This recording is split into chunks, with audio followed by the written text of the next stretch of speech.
मेरा नाम अनुपम शर्मा है।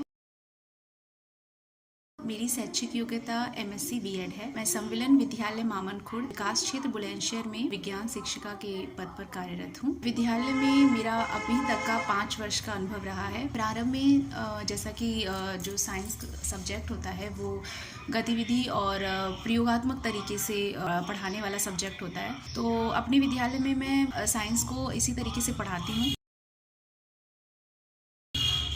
लेकिन फिर भी कुछ कॉन्सेप्ट ऐसे रह जाते थे जिसमें कि जो हम टीएलएम यूज़ करते थे वो थोड़े कॉस्टली हो जाते थे, एक्सपेंसिव हो जाते थे, जिसकी वजह से बच्चों को समझने में कठिनाई होती थी। इसी क्रम में मैं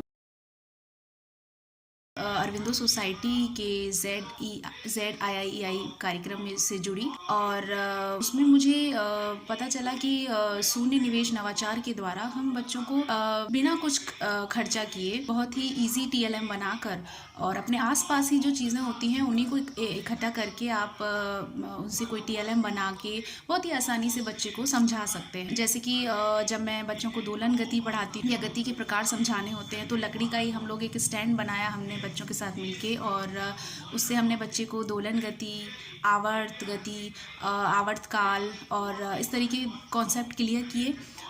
चुंबक के गुण, उसकी क्या क्या नॉर्थ साउथ पोल, ये सब हमने बच्चे को बताया।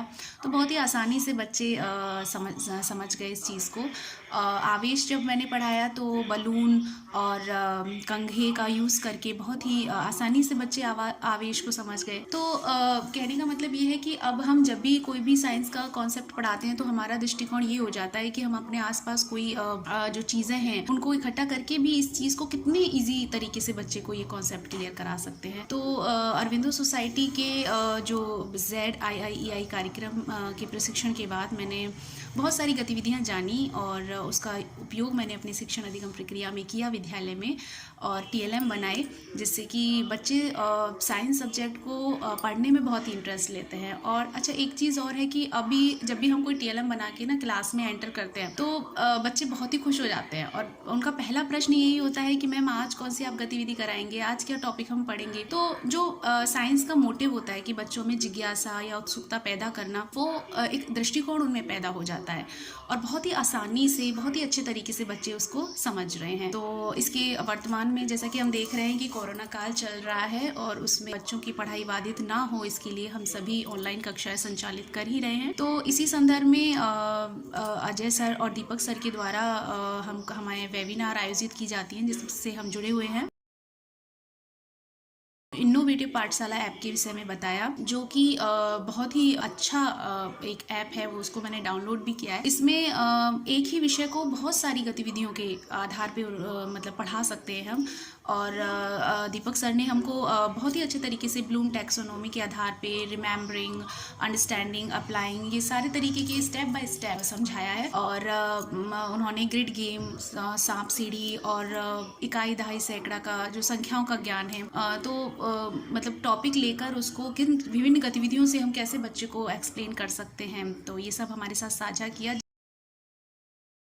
जिसका बहुत फ़ायदा रहा। और मैंने अपनी ऑनलाइन क्लास में भी बच्चों को ये सारे अनुभव साझा किए हैं, जिसका प्रभाव बहुत अच्छा फीडबैक रहा। तो thank you so much Ajay sir and Deepak sir and all team members कि उन्होंने हमको इतना अच्छे से ये सब एक्सप्लेन किया, जो कि हमारे लिए बहुत फ़ायदेमंद रहा, हमारे बच्चों के लिए फ़ायदेमंद रहा।